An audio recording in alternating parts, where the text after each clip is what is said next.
चलिए भाई, सोमवार की सुबह नए हफ्ते की शुरुआत, और इस हफ्ते एक ही चीज इंपॉर्टेंट है, वो है ग्लोब के तमाम दिग्गज सेंट्रल बैंक्स के एक्शंस। इस वेडनेसडे को रात में फेड की मीट का आउटकम आ जाएगा। थर्सडे को बैंक ऑफ जापान की पॉलिसी मीट का आउटकम आना है, और साथ साथ उसी दिन शाम को बैंक ऑफ इंग्लैंड का भी इंटरेस्ट रेट डिसीजन आएगा।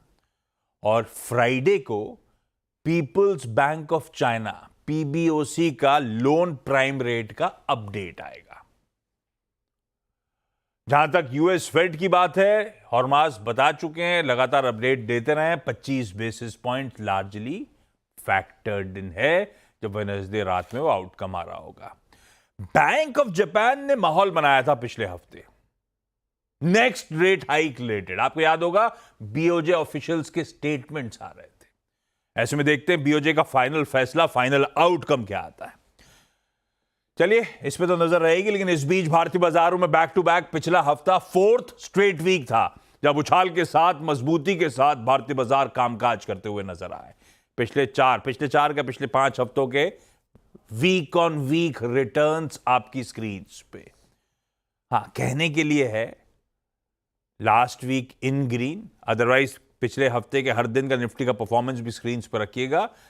वो सिर्फ फ्राइडे में तगड़ा मूव आया और उसके चलते हफ्ते भर के समीकरण सुधरते हुए नजर आए, अदरवाइज पिछले हफ्ते हमने कुछ किया नहीं था।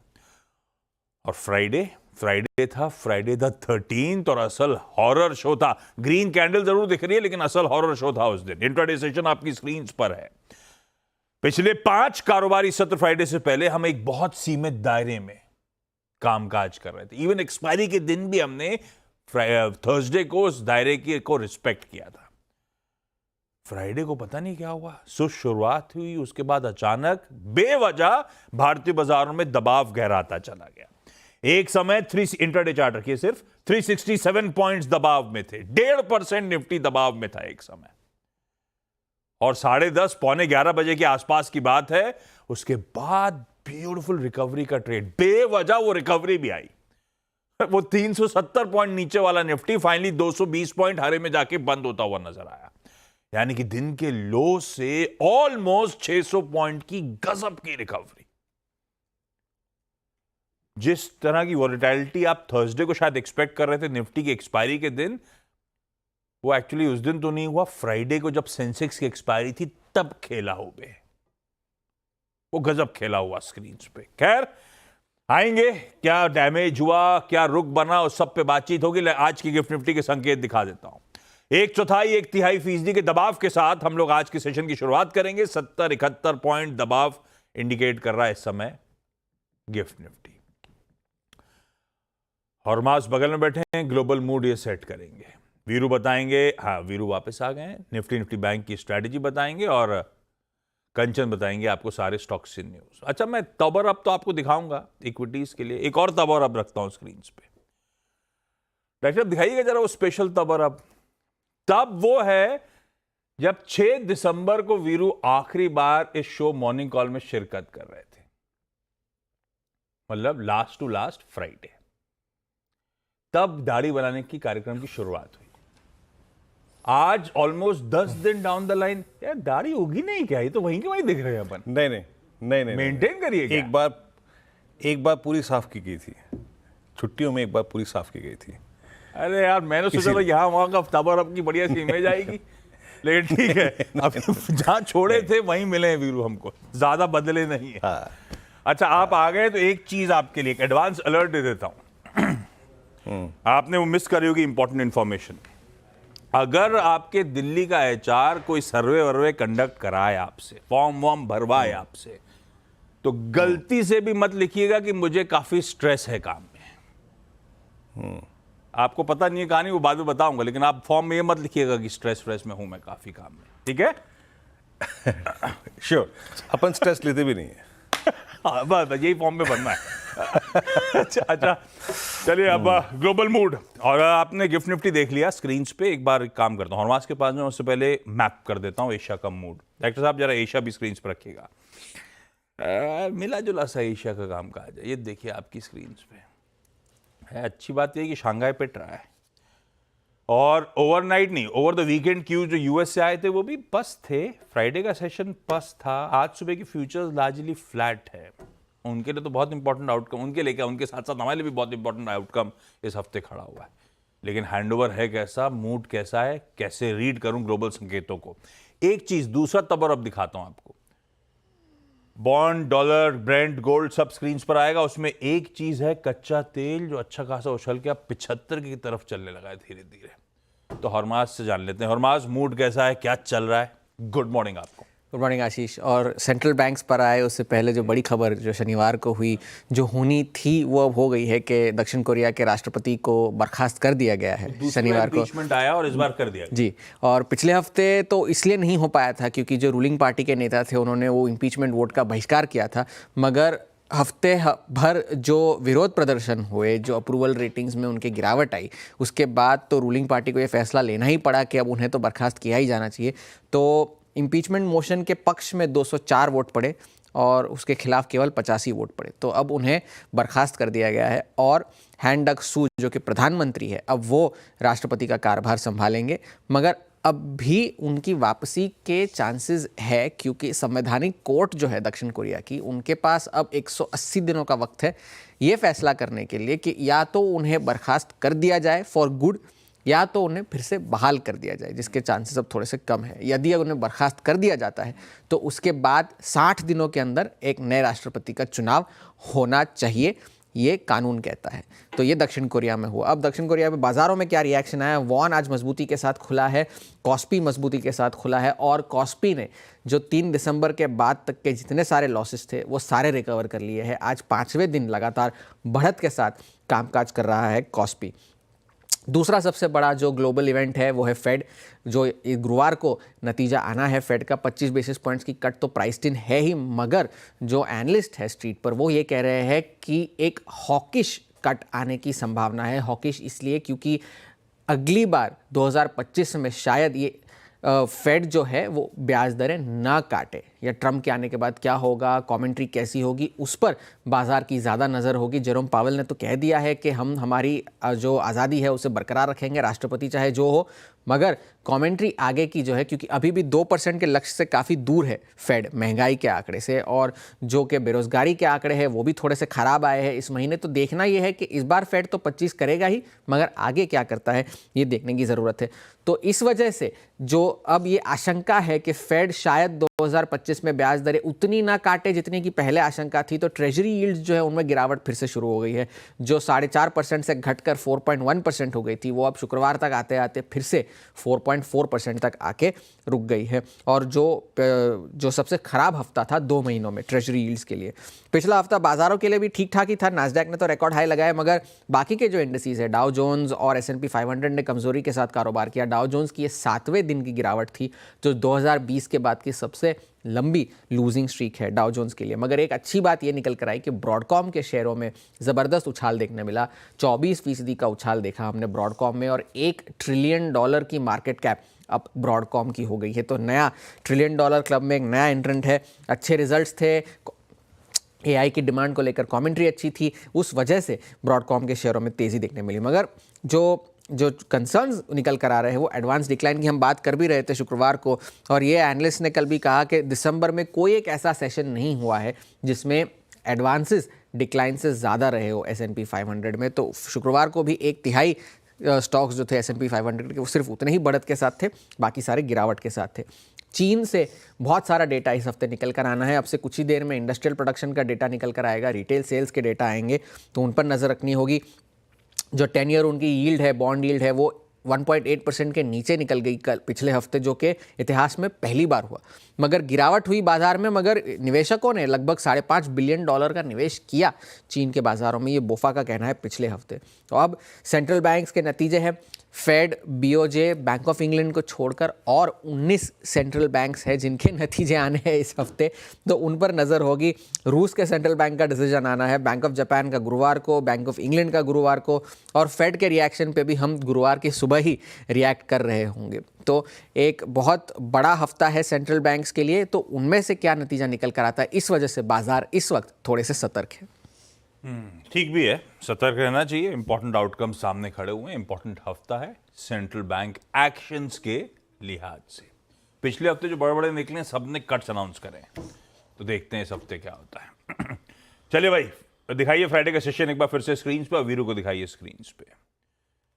वॉलेटाइल जरूर थे, लेकिन अंग्रेजी में कहावत है, ऑल्स वेल दैट एंड्स वेल। तो क्या ऐसे में इवेंचुअली तो अच्छी खासी रिकवरी प्ले आउट हुई है। वीरू, क्या करना चाहिए? क्या फ्राइडे की क्लोजिंग, वीकली क्लोज देखते हुए लग रहा है फर्दर अपसाइड हो सकता है निफ्टी में, और दमखम है? डेटा की रीडिंग क्या कहती है, और हमारा अप्रोच क्या होगा निफ्टी का, निफ्टी बैंक का? गुड मॉर्निंग आपको। गुड मॉर्निंग आशीष। देखिए, हमारा क्लोज बेहतर था और ये ठीक उसी तरीके से था।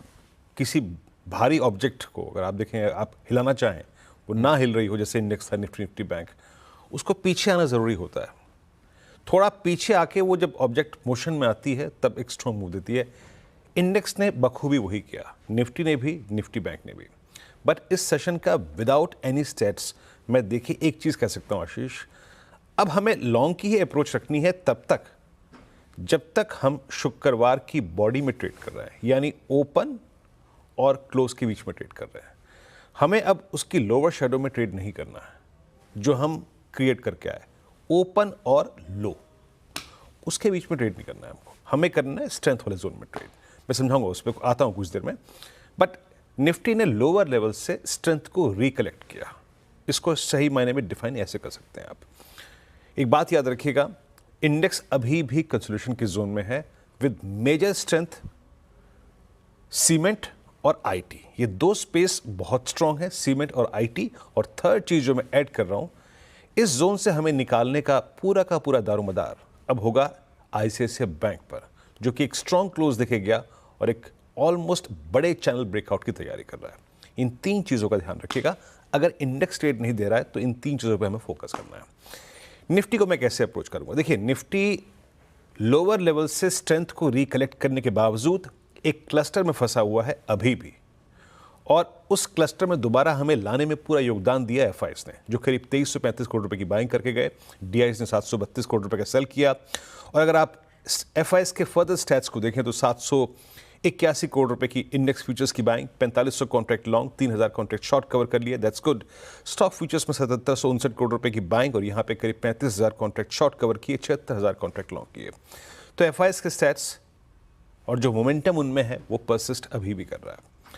बट क्यों मैं कह रहा हूं कि हमने लोअर लेवल से स्ट्रेंथ को रिकलेक्ट किया, एवरेजेस को थोड़ा रीगेन किया, अच्छा क्लोज दिया, but still we are in a consolidation zone. क्यों? इसलिए क्योंकि अभी भी 24,800 और 25,000 के कॉल राइटर्स बखूबी इस लेवल पे एक स्ट्रॉन्ग आउटस्टैंडिंग वाई लेके खड़े हैं।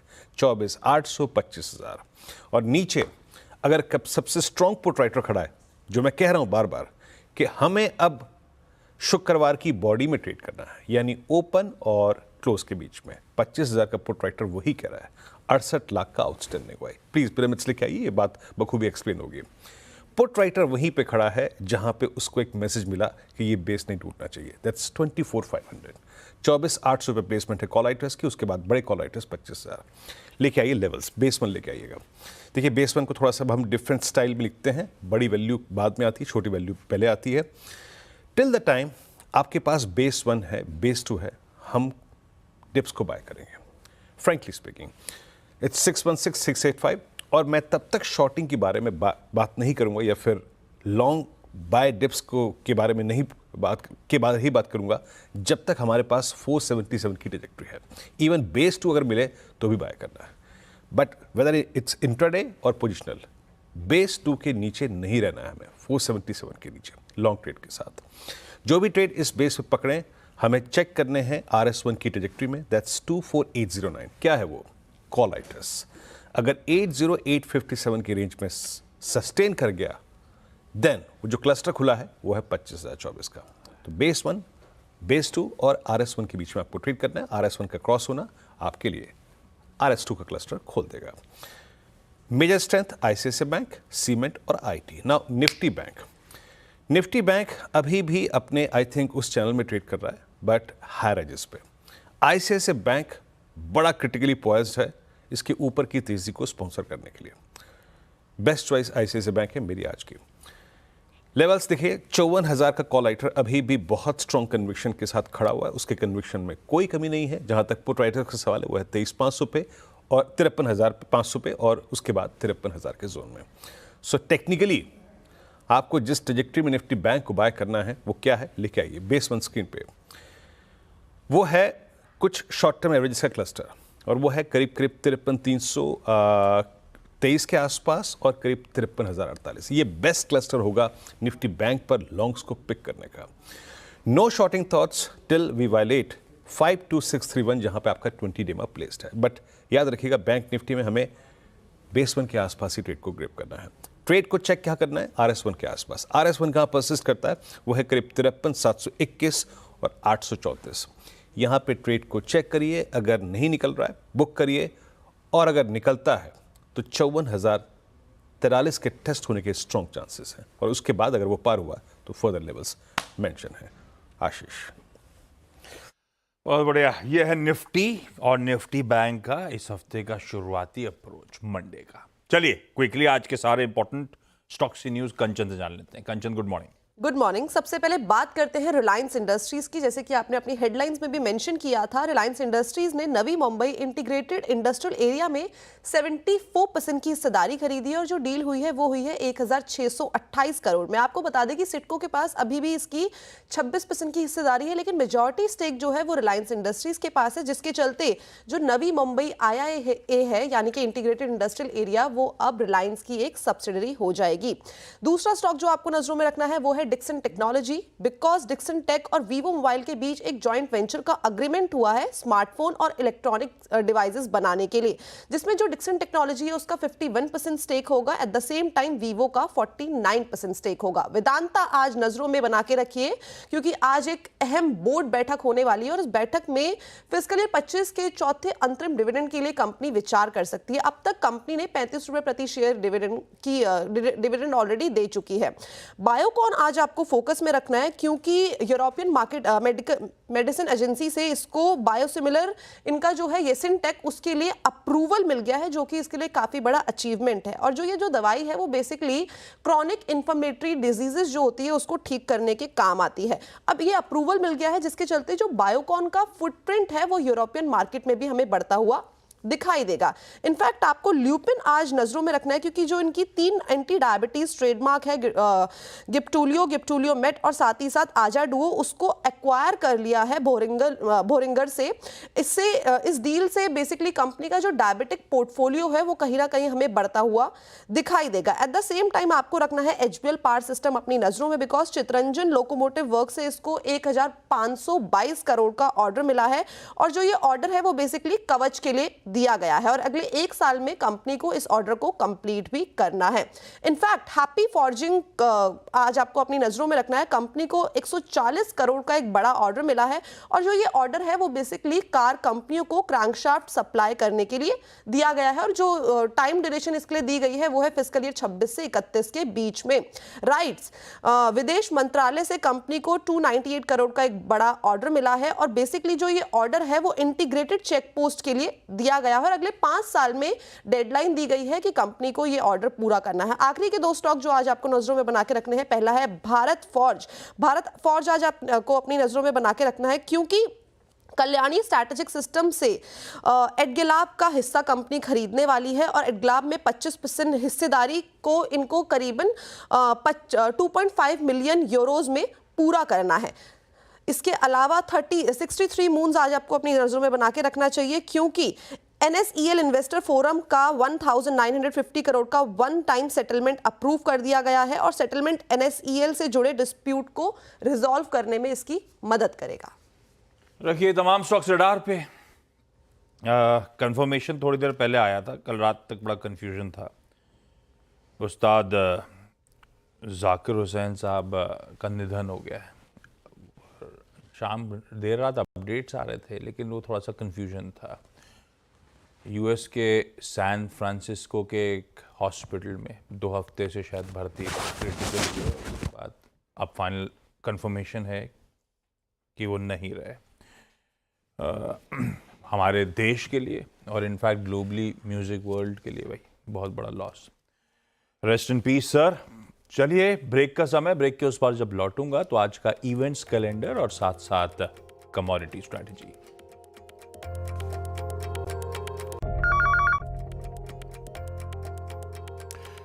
चलिए भाई, ब्रेक के बाद आप सबका स्वागत है। अब आज का मंडे का इवेंट्स कैलेंडर। 10:30 बजे हमारा मैन्युफैक्चरिंग पीएमआई, सर्विसेज पीएमआई और फिर कंपोजिट पीएमआई, साथ में सारे नंबर्स आएंगे। 12 बजे डब्ल्यूपीआई इन्फ्लेशन का प्रिंट आएगा। ये मेरे ख्याल से आना फ्राइडे को था, आया नहीं। 12 बजे आज आना है डब्ल्यूपीआई इन्फ्लेशन नंबर। 3:30 बजे हमारे इंपोर्ट एक्सपोर्ट का नंबर यानी कि हमारा ट्रेड बैलेंस आएगा। तो काफी सारे आर्थिक आंकड़े आने अपने। चाइना का भी ऐसे ही काफी सारे नंबर्स आने। Housing prices, industrial production, retail sales, unemployment rate, ये सब चीन के आंकड़े। यूएस का मैन्युफैक्चरिंग पीएमआई, वैसे मैन्युफैक्चरिंग पीएमआई तो दुनिया भर के बाजारों के आने, कुछ प्रोमिनेंट नाम ही मैंने मेंशन करे। कंचन बता गई हैं वेदांता की आज 4th इंटरिम डिविडेंड कंसिडर करने के लिए बोर्ड बैठक है। लोकसभा में डिस्कशन हो गया कॉन्स्टिट्यूशन पे, आज से राज्यसभा में वो डिस्कशन शुरू होगा। फाइनेंस मिनिस्टर निर्मला सीतारमण उस डिस्कशन को स्टार्ट करेंगी। कई सारी रिपोर्ट्स इंडिकेट कर रही थी वन नेशन वन इलेक्शन का बिल लोकसभा में आज पेश हो सकता है, पर फिर रात तक बदल गया मामला। रिपोर्ट कहने लगी अगले हफ्ते, कुछ कह रही है लेटर दिस वीक। तो देखते हैं, नजर रखेंगे। वैसे बीजेपी ने व्हिप जारी कर रखा है इन दोनों दिनों के लिए, आज और कल के लिए। एडवांस टैक्स पेमेंट की आज ड्यू डेट है भाई साहब, होती 15 तारीख है और रूल कहता है 15 को अगर पब्लिक हॉलीडे या सैटरडे संडे है तो एक्सटेंड हो जाती है। तो आज 16 तारीख लास्ट डेट है आपके 3rd एडवांस टैक्स इंस्टॉलमेंट भरने की। और आज है अपना विजय दिवस। आज ही के दिन 1971 के वॉर में इंडिया की हिस्टोरिक विक्ट्री हुई थी, जिसके बाद बांग्लादेश का क्रिएशन हुआ था। आज वो रियलाइज नहीं कर रहे उस बात को, वो बात अलग है, लेकिन हम लोग उस दिन को आज भी विजय दिवस के तौर पे सेलिब्रेट करते हैं। खैर, आज की कमोडिटी स्ट्रैटेजी क्विकली स्क्रीन पे दिखा देता हूं। अपफ्रंट दिखा दिया था तब, और आप कमोडिटीज में कच्चा तेल हाईलाइट था। एचडीएफसी सिक्योरिटीज के अनुज गुप्ता साहब कह रहे हैं क्रूड में दिसंबर वायदा में 6000 के नीचे दिखे तो सेल इनिशिएट करिए। 5905 का टारगेट है, 6050 का स्टॉप लॉस है। ऐसे ही जिंक के दिसंबर वायदा में बिकवाली करने के मौके हैं। 289.8 के स्टॉप के साथ बेचिए, बाकी के लेवल स्क्रीन्स पर हैं। गिफ्ट निफ्टी के कमजोर, हल्के कमजोर संकेतों के साथ छोड़े जा रहा हूं। 1/4% दबाव के साथ शुरुआत होने के अपने इंडिकेशंस गांधीनगर से आते हुए। इस नोट पर आज के शो मॉर्निंग कॉल में इतना ही। ब्रेक के उस पार सीधा सौदा। नमस्कार।